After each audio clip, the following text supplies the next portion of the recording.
Assalamu alaikum wa rahmatullahi wa barakatuh. Welcome back to Eat, Pray, Love on Voice of the Cape 91.3 FM.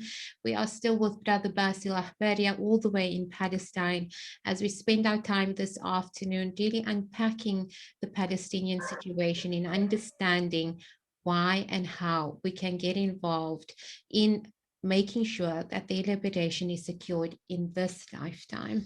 Brother Basil, just before the break, you were telling us about the area and the settlers that are coming in and taking over Palestinian homes. So we reached at the point where the Al-Kurd family are fighting for their houses in the Israeli court, and we know that we normally don't get justice in the Israeli courts, but that's the only legal way we can, go on about our matters. And they asked for people to come and help them. So it was the court case going on, and as well the people in Jerusalem who were protesting at the Damascus gate moved to Sheikh Jarrah neighborhood, and many other activists and many other youngsters and media personnel that moved also to Sheikh Jarrah to talk about their plight and their issue. So Al Sheikh Jarrah, there was the first court that was delayed because of the uprising with the people talking about the issue. It became trending on social media and so on. And then the second decision was of the judge that the family of Al-Sheikh Jarrah, the families, and the settler organization should sit together and maybe should reach an agreement. So the settler organizations offered those people whether they carry on with the court, case, and most likely they know that the Israeli courts will grant them the houses, or they would choose one member of the family, doesn't matter how young, to hire from them the place. They will pay rent for this organization, and when that person passes away, they will take over the house. And as I said, this is a psychological warfare with the people of Sheikh Jarrah, because if the settlers they don't agree on this proposal, and the settlers eventually take the house by the court decision, by the Israeli courts, and by force. Obviously, they're gonna take it by Israeli force. They're gonna say, we have the higher moral ground. We offered you a solution. You didn't take it, like they did with us in 1948. They said they offered us, like certain parts of our country, and we didn't take it. So they shoot us and they killed us and they displaced us out of our homes, because we weren't fair with them. And the second one is, if they obviously take that, rent, and maybe let's say they stay for 70 or another 100 years in that house, they will eventually for sure lose these houses for settler colonization. Obviously, with no doubt, the families refuse to do that, and we continue to protest.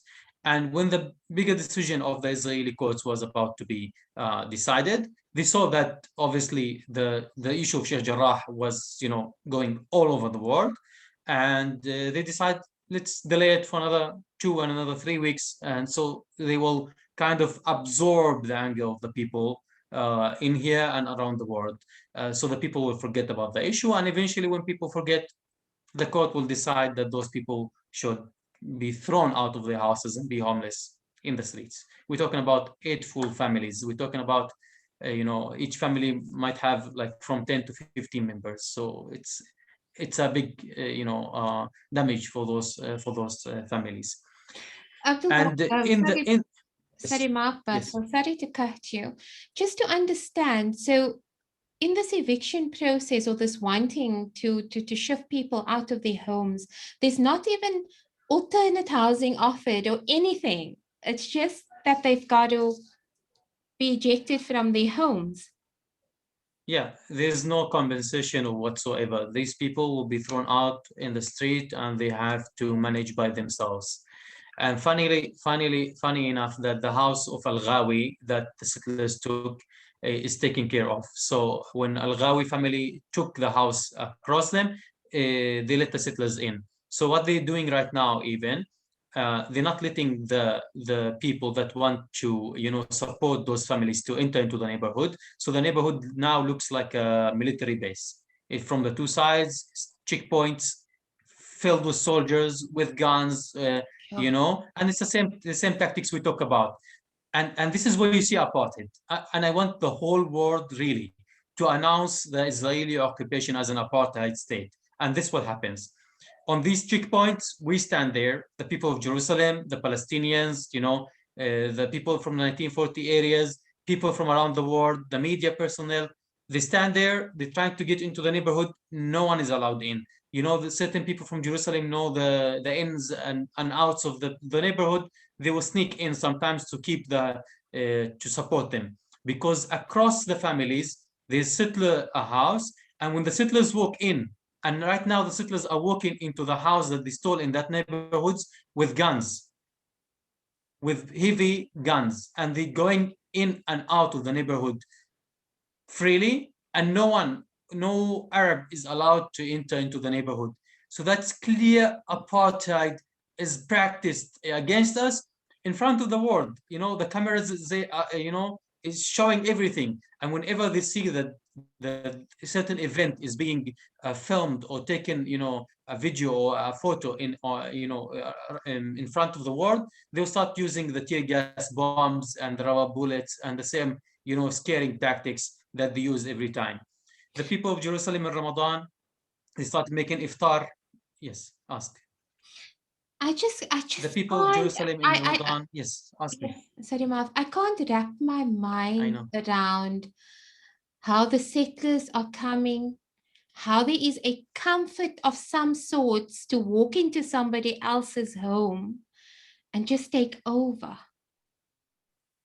I can't wrap my mind We around actually, that there's just a complete it's absence of humanity. yeah. Actually, that's what they have managed to do. It's not actually only the settler groups that do that, but actually uh, the entity of Israel itself as an entity actually has instilled systemic racism within its educational system. Anybody will study the educational system, you will know out of the system, you will get a racist person for sure.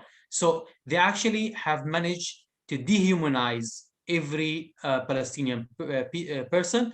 And it's for them, the word Arab is like, it's a square. For them, like even like the historian, the Jewish historian, Ilan Pape, we'll continue this later on, inshallah. Yes, I think let us take a quick ad break and we'll be back soon. Inshallah.